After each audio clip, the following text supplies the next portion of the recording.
Whenever I ask people in Seattle who the best fundraisers are, Sujal Patel's name is bound to come up fast. It is really easy to see why. He is always operating with high energy and at top speed. He's charismatic and he is incredibly deliberate in what and how he communicates. But underneath all that charisma, he's got a system and he has repeatable moves. He always meets investors long before the raise starts. He's methodical about sharpening the story after every meeting. He tunes every pitch to the particular audience, and he always keeps just the right amount of tension on the line. In this episode, Sujal not only shares the war stories where he learned to do those things, but he's also going to give you the cheat codes that you can actually use to do the same. Enjoy.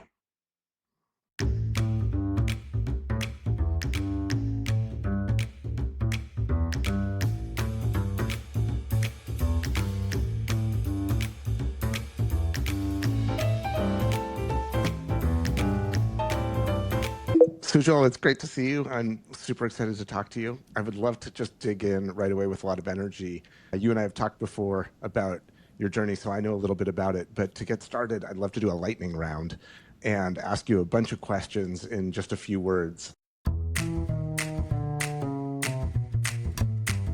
What's the biggest check you've ever closed? You know, I've had two entrepreneurial journeys, Ben, and in the second one here with Nautilus Biotechnology, we raised a number of rounds of funding, but I'd say that the largest check would have to be the $346 million that we raised going public about 5 years ago. Awesome. Is fundraising a relationship or a transaction? Fundraising is a relationship that leads to a transaction, right? So for example, at Nautilus, during our private fundraising rounds, we had a term sheet before using a slide deck with any of the investors. And that's because, the strategy that we took, which has been successful for me in the past, is that we have these meetings 6 months ahead of a fundraise where we're like, we're not raising any money, but we wanted to get your feedback, hear what you're thinking about when you hear our pitch, start building a relationship. And each time we start doing that and somebody's like, nope, I'm not going to let you get to a slide deck. I want to invest right now. We're going to get to great cheat codes like that and how you do what you do. Yeah. If you had to pick one, what's most important for a successful fundraise? Would you say EQ, IQ, or hustle? IQ is great, but I would say it is EQ, but hustle has to be a part of that, right? Like one of the things that works really well is that when an investor asks you a question, when they engage with you on something, they're giving you a tell. They're telling you what they're thinking about and how they're thinking about it. And they're looking to see what your response is because they know that what you're pitching, the story you're telling, like it's going to change. You have to adapt over time. And so they want to know that you are a step ahead at all times. And so you've got to be able to read people and do a really effective job in kind of having a conversation where they feel like it's responsive to what they've seen and what they've heard before. I love that. So objections aren't obstacles all the time. They're points of engagement. That's and then right. you work from there. What's one thing you've done in a fundraise that you think most founders would be afraid to do? You know that my first company, Isilon, was a data storage company. And at the time, all hard disks were connected with a few protocols, one of which is ATA, which is like an old hard disk protocol. And I went and I met with an investor. I won't say the investor's name, but they're a very famous person who was working at an investment firm. And the person turned to me and said, how does serial ATA play into your plans? And I responded without a single beat. And I said, of course, we use commodity technology. And so as advances like serial ATA come, we are going to be able to take advantage of them. And they nodded and they're like, that's a great answer. And I walk out, my co-founder looks at me and is like, what's serial ATA? And I'm like, I don't know. I just made up an answer. And then we went and looked it up. We're like, the answer was right. You got to be bold. Yeah, awesome. Last fast-paced question. Yeah. In the last several weeks, let's say, what's one thing new that you're doing with an AI tool that is changing how you operate? Either an app you're using or just a way you're using an app? The latest thing that I have been doing is that we're going through a whole bunch of fairly complex questions around sort of roadmaps for 2027 and making complex decisions between X or Y. And as a company, we've given Claude more and more access to just about every piece of information around the company. And so I've been playing with different prompts to start to get Claude to give me feedback from an analytical perspective based on everything that it knows what we should do. And it's almost like I'm asking it to play CEO. And you can, sometimes it says some things you're like, I don't know about that. But more often than not, it's saying things because of what it's been trained on from our own corporate information that are pretty exceptional. And these new models that have come out are just like every 6 months, it gets better and better.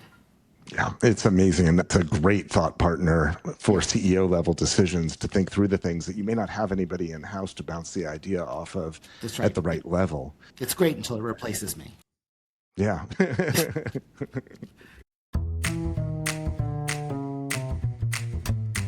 If we go back in time, can you give me your fundraising resume? You've raised a lot more than $500 million in private capital. What was the progression of rounds that you've done with each of your companies? I mean, I'm a software engineer, but the second I came out with my first job, I was always thinking entrepreneurial things. How do I solve a problem? What's next? I stayed as a software engineer and software engineering manager for 4.5 years before the first company, Isilon, was founded. It was founded in January of 2001. Great time to start a company. The dot-com bubble had just collapsed and nobody wanted to talk to you. But that first round in Seattle, we got done. I think we were the only Series A in Seattle for 2001, and so it was a crazy time. So at Isilon, between 2001 and 2006, we raised $8.5 million. We raised $15 million. We raised like 30-something million. I don't remember the exact numbers. And then when we went public, we raised about $100 million. And so not a huge amount of capital relative to what you see today. From when we founded to the point that we're cash flow positive, we only consumed like just about $80 million. It wasn't all that much capital before we got cash flow positive. It's kind of funny in today's world because if you raise an $80 million Series A for an AI company, you're like, oh, why so small? I mean, that's what it took to build companies back then. And if you could do a successful job and you had enough value proposition that you can get the cash flow positive. Like we sold in 2010. I stayed for 2 years, then took 4 years off before this journey with Nautilus. And, whenever you do something the second time and you were successful the first, fundraising, I think, is a little bit easier because people are like, well, let's just do it again. At Nautilus, we started our first fundraise in the first half of 2017. And so we're, as a company, we're closing in on 10 years old at this point. And we started with a $5.5 million seed round. We raised $27 million in our Series A. We raised $76 million in our Series B. And then we went public just about a year after that and raised another 346. So in total, Nautilus raised about $450 million. Given that we sat on the cash for a long time, there's a lot of interest in there. We kind of had about $500 million of investment total in the company. Amazing. As you know, I'm working on a book, doing a ton of research right now on companies that have been outstanding at capital and how they succeeded. And that combination of being great at capital acquisition and capital efficient turns out to be the magic quadrant of saying, how do you build the most successful businesses? So I think that's super telling. When you meet an investor, what do you find investors respond to? What are the key points where you say them and win them over? The key point I need to get out is that I created a company 25 years ago. We took it public. We grew it to just shy of $100 million quarter top line before we sold, 20% positive operating margin. Entire year was cash flow positive, sold for $2.6 million. That's it. As soon as I say that, somebody's head picks up, okay, I got it. You've made money. Yeah. Would you tell other entrepreneurs to what would you say, to show their results, or how would you say it?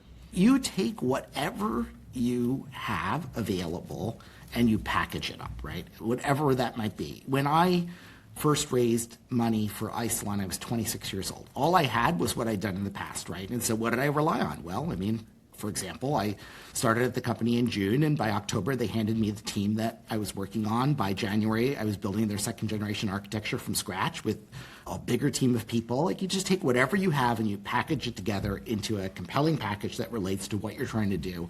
What investors react to, they can react to, oh, you have this great track record, but they can also react to the passion that you exude, how well you speak. For me, I think it's speed. I judge entrepreneurs based on how fast they can convey information to me clearly. So there's a lot of ways to do it, but you just have to rely on whatever you have. So let's take a time machine back to your very first raise, your first pitch meetings for Isilon. Yeah. You were brand new. You'd never done it before. What did you get wrong in that first round? So in Q4 of 2000, which is like a horrible time, but we started to go and talk to just a few friendly VCs that we got introduced to. From that, I learned about the fact that there are way more companies pitching new storage architectures than I had even known about. I realized where the areas of skepticism were. And believe it or not, like we were selling a storage system that was built for unstructured data and content and images and video. Like literally, I thought, how could you not see that the world is moving in that direction? And every VC we talked to in those early days is like, how big is this market? And we had to adjust and really figure out how to tell that story. And one of the ways that we told that story is that I came from Real Networks, which is the company that brought video and audio into the internet. And regardless of whether that was going to be the biggest opportunity in the future or not, internet streaming, we told the story in the eyes of the customers that we were selling those products to so that it was more relatable for investors. We brought on Craig Sherman as our company's external counsel. Craig is a well-known corporate securities lawyer, and Craig knows everybody. So Craig's like, well, I'm happy to take you on. There's no other companies being formed, and it's a bad environment. So maybe we should introduce you to 50 VCs. I'm like, can you do that? He's like, all of them? Yep. I'm like, all of them, yeah. And so he introduced us to 50 VCs, 40-something took a first meeting, and myself and Paul Mikesell, my co-founder, spent like 3 days in Silicon Valley and 2 in Seattle for like the next 8 weeks to get a term sheet. And there were all sorts of ups and downs during that process. Every story was different based on what the investor was focused on, what they asked. Literally every slide deck for all of these folks was different. And you just adapt the story and you fight your way through. And then what happened? How many of those folks dug in? How many of those folks disappeared? Did anybody surprise you in that process?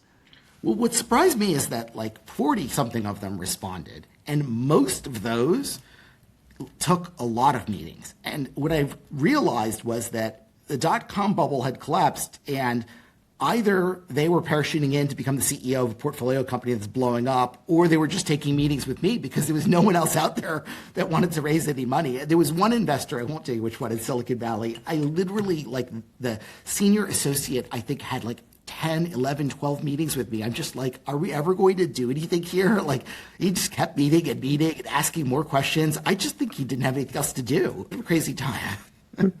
Yeah. Come back to the TAM that you were talking about before, Yeah. of saying, hey, you had this problem you were attacking and the market was more crowded than you wanted.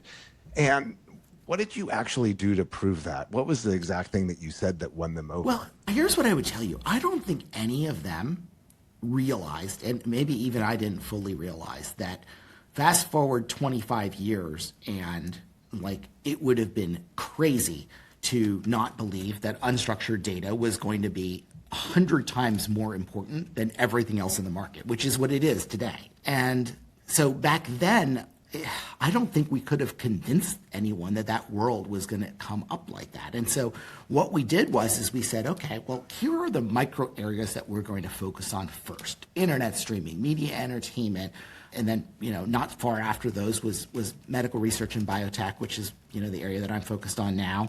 And we focused by telling the market story, right? At Real Networks, we saw customers struggling with this. They'd buy $1 million of software from us and $4 million from IBM. And the IBM stuff didn't work. And here's why it didn't work.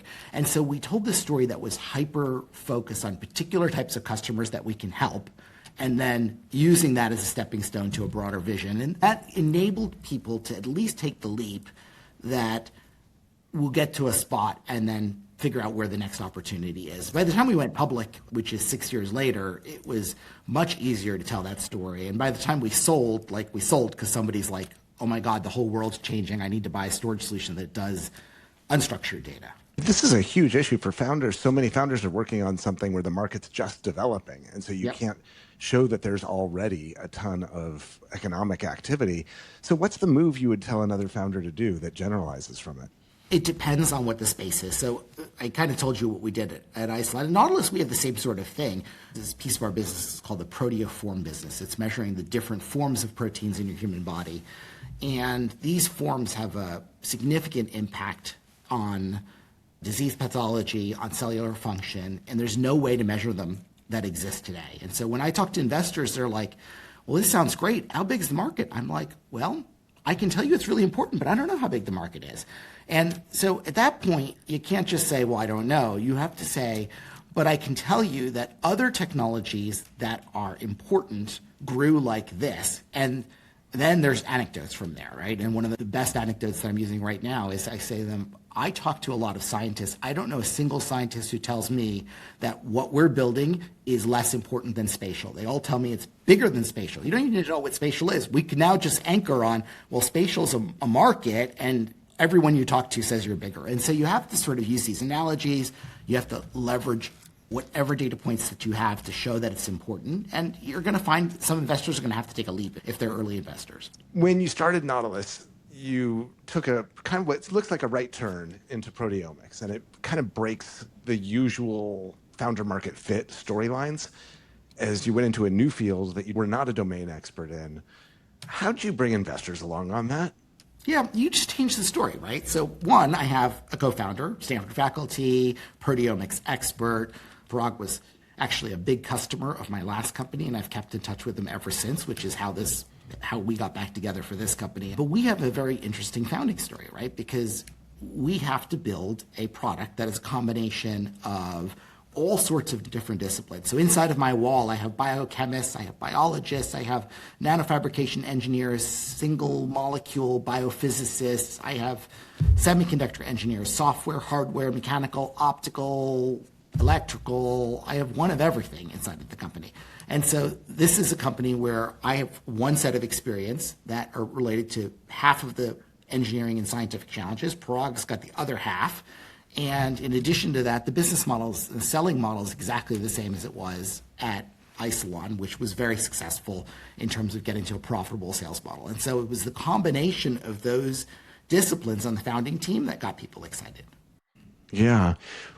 Along the way, you had to get incredibly smart about a whole new field. How'd you do that? Yes. So I knew nothing about biology, chemistry, any of these fields, right? So I got started, and I first had to get to the point where I could even understand the basics. So I started going on YouTube, and I found basic college level biology and chemistry classes. I started watching them at 2x speed, which is my standard speed, and I would write down every day like the things I didn't understand. I called it my dumb questions of the day list. I'd call up Parag at the end of the day, and I would walk through my list. Sometimes it's 20 minutes, sometimes it's 3 hours. He's a professor, so he's really patient, and he would walk me through it. And I got to the point where I could start reading scientific papers, and in those first couple of years, I read thousands of them. And then over 10 years, I've broadened out. I've continued reading papers, continued reading about all the companies that are in our wider space. And so now, 10 years later, I understand the therapeutic development process. I can read scientific papers. I can critique them. There's patents that have my name on it that have scientific content. It's just little by little. I remember your Nautilus Series B, you were starting weeks into COVID. Tell that whole story of what was it like to raise into that market, start to finish. Yeah. I mean, this was a crazy story overall. So same strategy I told you earlier. I went out to some investors who I thought would be interesting prospects, and I call this the pre-marketing phase. I walked in, I'm like, we don't have any slide deck, we're not raising any money, but I want to get some feedback from you, and I want to see whether this is something that you'd be interested in hearing about when we're ready to raise money, or I'd love to learn from your experience on where you think the folks we should go talk to are. That's the pitch, right? Well, we went to the family office of Paul Allen, which does a lot of private investments, and we gave the pitch. And I know them a little bit through various things in the Seattle VC circle. But more importantly, they actually made an investment in a proteomics company a while ago that didn't make it. So they actually knew the space super well. And literally the next 6 weeks, they were like, meeting again. I get to the sixth one. I'm like, okay, we'll be back in 2 weeks to pitch you. They're like, no, you're going to get a term sheet tomorrow. I'm like, okay, well, I guess I won't be doing any pitches. So we got the term sheet from them, and I don't remember exactly what the cliffs were, but we originally were going to raise $60 million. And just as we get this term sheet, we negotiate it, we fight them on valuation, so we make them a little uncomfortable. That's what you always do. And now we have COVID just starting to cause the United States to shut down and the anxiety level to go up. And I have this term sheet that I've signed, and it says that I've got to get $60 million done.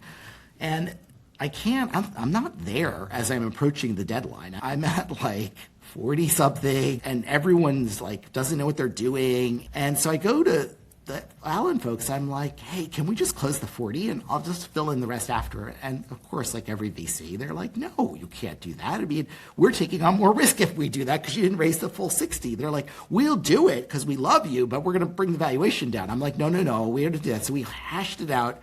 And they're like, well, you have a week and a half to close at least 50, and then you could do the rest of the second close. And I said, okay.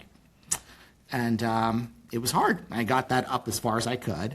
Then I went and called up one of my board members, and I said, I need to put in a large chunk of money, and you're going to match me, and here's why, and I need you. And he begrudgingly did. And so we're now at a gap of like $2 million. And I called one of my friends in Silicon Valley who runs a VC firm, and I said, I need you to write a check by Friday, and I need you to not ask many questions, and it's just $2 million, and I'm going to do my best to make you a lot of money. What did he say? He calls me back up, and he's like, all right, you're on the partner schedule for tonight. I'm like, okay, that's in a few hours. Like, great, let's go. I do the partner pitch, and he calls me back. He goes, we can't give you $2 million. If you don't take 4, I'm not going to give you any money. I'm like, all right, I'll take 4. So we did $52 million. And now I had to get $8 million more. And I had 6 weeks. And pretty quickly, people figured out I can do meetings on Zoom. This pandemic stuff, not so bad. Economy's not going to melt down. And in 6 weeks, the minimum that I could get done was 76 million and change. There was a few pennies in there too. Like literally, I had investors showing up and they're just like, nope, take the money, take the money. What changed? What changed from not being able to get it done? Well, because we were in a very volatile time. Like nobody knew how to do a Zoom meeting or if the economy was going to be okay. And then 4 or 5 weeks later, everyone's like, okay, we'll get through this. Yeah. What do you think raising in a dead market taught you that raising in a hot one will never teach? It just teaches resilience, right? Like, I think that plenty of entrepreneurs would be discouraged if they heard no 35 times before they had to go and finally get someone across the line. I bet you there are some who just are good at persevering through that, but I think it hardens you. It makes you resilient. Yeah. What do you think makes you so good at fundraising? My superpower is really storytelling, right? And so, for an entrepreneur to be able to raise money, you have to be able to articulate a vision of where you're going. You have to be able to clearly articulate a roadmap to get there. What are you building? What's the minimum viable product? You clearly have to be able to articulate the product market fit. And that doesn't just mean I do this thing better and there's a customer who wants something better. It means, can I reach the customer cost effectively? How big is that opportunity? What's the IP mode? There's a whole bunch of things that go into it. And so for me, being able to articulate a story, which includes all of those things, because investors are smart and they ask a lot of questions. I invest in a lot of private companies, right? And so I often have entrepreneurs that come and they're like, I have this widget and it solves this huge problem. And you just start probing and probing and probing. And their level of knowledge drops off when you're trying to understand, second order questions like, how are you going to make money at this? Okay, great. It's got high gross margin. How are we going to reach those customers? Can we do that cost effectively? What is the other consideration set? If you're selling a piece of IT equipment, who's the big vendor you're going to fight against? And how are they going to defend? Like, as an entrepreneur, you really have to understand the entire business model, the entire space, and be able to answer those questions effectively. And I think, I've always tried to be very fast on my feet and be able to answer those questions in a pretty analytical and reasonable way while I'm still storytelling and showing a big vision and those kind of things. A number of people who know me, like Bill Richter, is my former CFO from Isilon, call it my dancing bear routine. Dancing bear routine. Okay, I want to get into that more. How did you get good at it? Part of it is that you really have to be incredibly curious. Like you'll run across someone like me who says, hey, you need to think about this and the business model and how you're going to sell it. And when you hear all those things, you don't just write them down in your notepad and say, okay, I got to get back to that. You get out there and you start doing research. You start talking to people. You start looking at other companies, start analyzing their P&Ls. Like I still, as a public company, I'm opening up SEC filings of my competitors, my peer group, larger companies, smaller companies, every single day to look at what others are doing. How do they position themselves? Why are my numbers in this particular area different than theirs? Like having that curiosity is really important. And so I think that's kind of the biggest piece of how you get good at it. And then the second piece is repetition. Like you don't ever go to your important investors first, second, third, fourth, or fifth Like, go find a dozen people who are more throwaways and go practice with them first, and then step up to the ones that you might take money with. And then the third round, 4 or 5 weeks in, those are the ones that you really care about. You really have to make sure that you've got a strategy in place to pressure test and practice. That motion of after every meeting, having that list of the threads you're going to pull, if you had to name that motion and teach it to somebody, how would you teach it?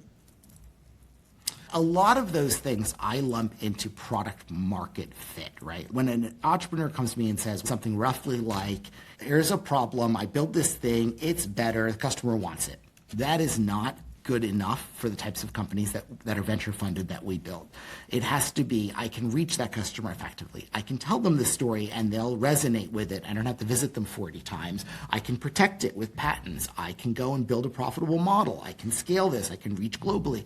There are all of these questions that have to be answered before you can say, I have achieved a vision that could be a big company in the future, which is the only thing investors care about because they want to make money.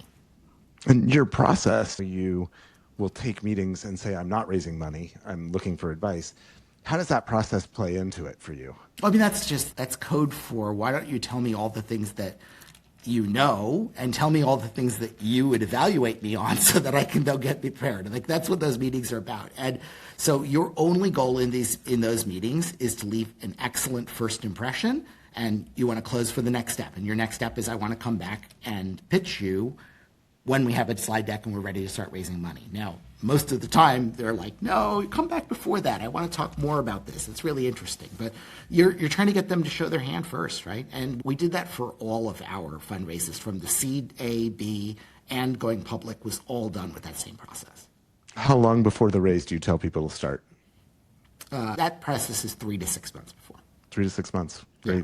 How important is fundraising as a skill for the success of your companies? How many times has being a strong fundraiser been a 0 versus 1 difference for the company surviving versus not?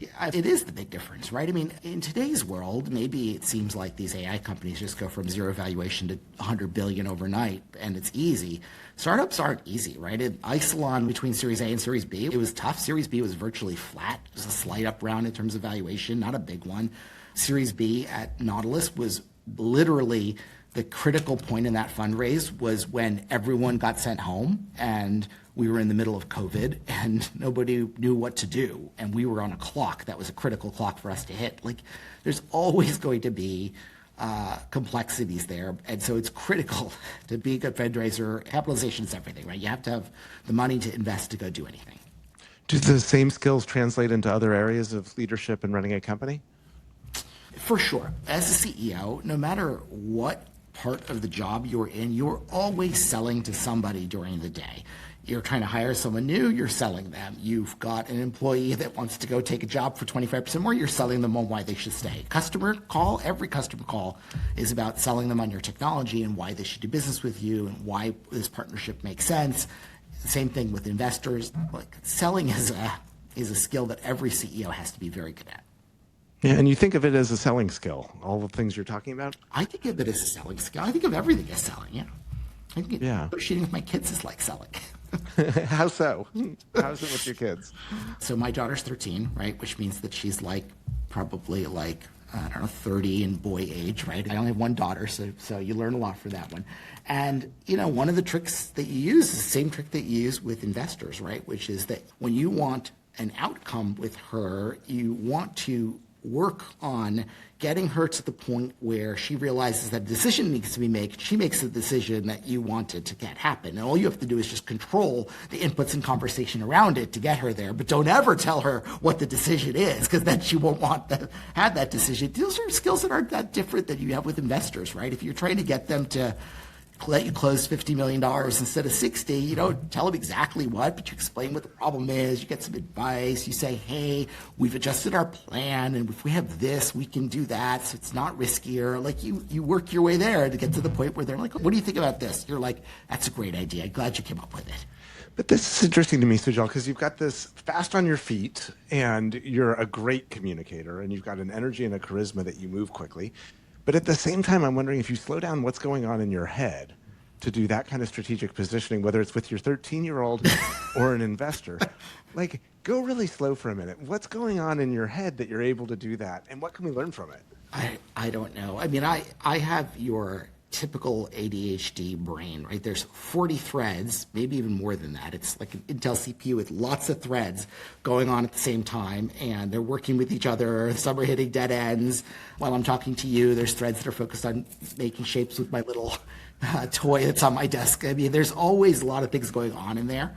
Maybe everyone doesn't have 40 threads, but that is somewhat a learned skill, right? Because when you're in an investor meeting, you have to be able to take in what is coming at you and formulating your response on the other side and being able to coherently get that out. That's a trainable skill. You know, we've employed people at trade shows, for example, who are able to give your presentation, even though they know nothing about your company. And if you learn how they do it, they're hearing in an earpiece ahead of when they speak it, the entire talk track, but they hear it ahead of time so they can synthesize it and replay it. That's a learned skill that I don't have, but it's the same sort of thing. Like, you have to get good at being able to take in information, synthesize it, come up with your responses, and when you have pauses, making sure that your pauses are appropriate and not too long, not too short. You don't want to start a sentence in backspace. You've got to be able to process and coherently communicate back. And I think that's just a skill everyone's got to get good at. So if I'm a founder and I want to get good at that skill, how do I do that? What's the first thing I can do on Monday to say, like, I'm going to start working on that? If you have a recognition that communication is important, you have to figure out, okay, what am I going to do to make sure that I'm actively listening to the conversation, I'm engaged, I see the information that's coming in, I look under the cover and say, okay, if this is what's being communicated, what are they really concerned about? Yes. And trying to figure out, how am I going to respond? Or I don't have a response that's right. What am I going to inquire to try to get more information on what they're looking for and the time to formulate a response? I have met tons of engineers in my entrepreneurial journey and in my journey as an investor who probably didn't have those skills early on and developed them and became great CEOs and leaders. And then I've met some who don't. I've met plenty of entrepreneurs who just are not good active listeners. And if you don't have that first step, you immediately don't have the ability to do the rest of what I described very well. Yeah, in some of my early rounds, I would call one of my investors, Gus Ty at Trinity, who was one of my best mentors. And I said, well, they said this, and I said that. And he'd say, oh, well, what you should have said was, and he would give me a script of how to say things that would actually resonate with the VC audience. I think if I didn't have that, I would not have been able to learn nearly as fast. And we did this dozens and dozens and dozens of times. I liken it to picking up the phone after a date and, you know, calling a good friend and saying, I said this. Can you believe I said that? I'm such an idiot. Yeah. But like, for me, it was processing those things out loud. Are you able to do it on your own, or have you done it with other people? My brain just works differently. I do not practice these things. I don't do it for friends. I do it the first time when it counts. I do start with the ones that are less important and then work my way up, but I just don't practice that type of thing up front. You know, this conversation you said around sort of, you know, the feedback that you got from Gus, you know, when I work with entrepreneurs, I really try to get them to listen to feedback, right? I have one entrepreneur that I work with for a long time, and we would consistently get feedback from investors. I didn't connect with him. He doesn't seem like he was listening to where my concerns were. I'm worried about X, Y, or Z. Like, those are things when I talk to an investor, you do not hear. The most common thing I hear is, God, Sujal's slick. I just don't know I believe him. Like, those are different things, right? And so if you hear those first set of things, somebody didn't connect with you because you weren't listening, you didn't know how to connect. Like, those are the things that have to get fixed. If somebody calls me too slick, I think it's a badge of honor. Yeah. Well, you've made it a reflex, right? Like, you've practiced these things, the continuous improvement skill and the feedback processing skill and the how do I say that better skill, and you've made it a reflex. And so I can see how quick you are, right? In every interaction that you've automated it kind of within your own wiring. And I think that's the highly evolved version of it. I'm wondering now, in your current situation running a public company, you still have investors that you're managing. What's different in managing public company investors? Well, I have more complexity than just managing public company investors, right? Nautilus is tackling one of the most difficult challenges in biotech today. The ability to study proteins has been a critical burning need in the world, and pace of technology evolution has been awful. And we decided not to go and try to do something incremental, but bite off a massive project. So what does that mean? That means you have to raise a whole lot of money and spend a lot of time. We're almost 10 years in. So I have a set of venture investors that are kind of getting some long in the tooth. They've been around for a long time. Their funds last 10 years, but they're super supportive of us and are focused on helping the company succeed. And then I have a whole set of public investors, which you cycle through depending on the time, right? When we went public in 2021, 2022, those were the heydays of biotech. You could do nothing wrong. We had one type of investor. And then stocks have gone up and down. We have different types of investors who are focused on making shorter term gains. Some investors who are looking at the story now and they're saying, oh boy, you're getting really close. Now I want to go and invest. So every conversation is different and every investor is different, right? The ones in New York that are the larger funds are all focused on quick hits. Show me the numbers. What's the data? I want to meet you on Zoom. I just did meetings with investors in the Midwest recently, Milwaukee, Minnesota. There, it's all relationship, look you in the eye. Do I trust that you're going to be able to navigate all the challenges you have in front of you? Every one of these investors that we deal with is different in some way, which is, partly the challenge and partly what keeps it interesting and fresh. Yeah. What's the hardest situation you have with an investor right now? I've got a large venture investor that's selling stock because, these funds are old and they've been in the stock for almost a decade, and so they have some pressure that's internal and separate from us. But, we constantly get called by investors when they see that investor selling, like what's going on, what do they know that I don't know? And so these are, you have to fight your way through these types of challenges. Yeah, and when you and I talked before this call, one of the things you had said is that the hardest part of capital raising is that so often there's nobody to talk to about it, that at times you don't have the right person on your board, and your investors are always evaluating you in every conversation. It's not just fundraising. Every single thing that you do as a CEO, the buck stops with you, and your wife doesn't want to hear it, or your husband, or whoever your significant other is, and you really can't talk to your board in an open and honest way a lot of times because they're evaluating you, they're evaluating their investment, and so ultimately it makes being CEO a lonely job. And the only thing I could tell you is to go find CEO friends who you can co-commiserate with and at least have a sounding board to help work through some of these things. Yeah. And from the beginning of your startup career, starting with Isilon until now, what have you noticed about how you've grown and changed in your own outlook on this? Between the beginning of the Isilon journey and today, it's like just over 25 years. And what has improved over that time frame is that I've developed the EQ side of being a CEO significantly over that time frame, right? And inside of my company, I have everything from an engineer to a PhD who's the most risk-averse person on the planet. And so being able to interact with all of that range, being able to motivate them, being able to understand how to get people to internalize feedback, like that's the biggest area that I've been able to improve over that time period. Yeah. Last question. If you had to boil down your experience into one thing that a founder should do to get better next week in the middle of a raise, what would that one thing be? Just like Dory from Finding Nemo, right? Keep on swimming. You have to keep doing over and over and over again. You can't do it in one meeting next week. You're going to have to say, okay, I'm going to do 20 of these. And at the end of each one, I'm going to think to myself, what did I do that I could improve on? If you have someone else in the management team with you, ask them, and then work on doing it better the next one and the next one.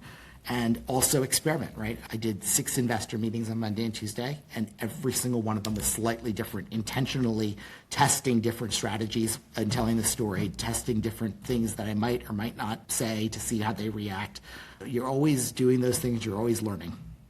Sujal, you're awesome. Thank you so much, man. Yeah, thanks for having me, Ben.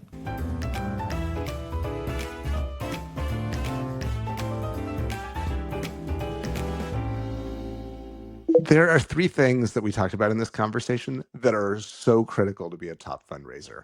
And by the way, these things show up again and again in every conversation with the best fundraisers. Number 1, energy. Sujal creates an experience for everybody he meets. He knows how to pack every answer with something meaningful, and he also knows how to pause to let you pull more. It is incredibly engaging. Number two, curiosity. When something doesn't land with an investor, Sujal notices. He figures out what went wrong, and then he adapts. He changes the pitch, shifts the business, or does whatever it takes to figure out how to tune things to land. Number three, Sujal does not treat investors as though they are all the same. Instead, he is totally attuned to what makes one person different from the next. He doesn't have a set pitch for the company. Instead, he figures out what's the right way to move this particular person.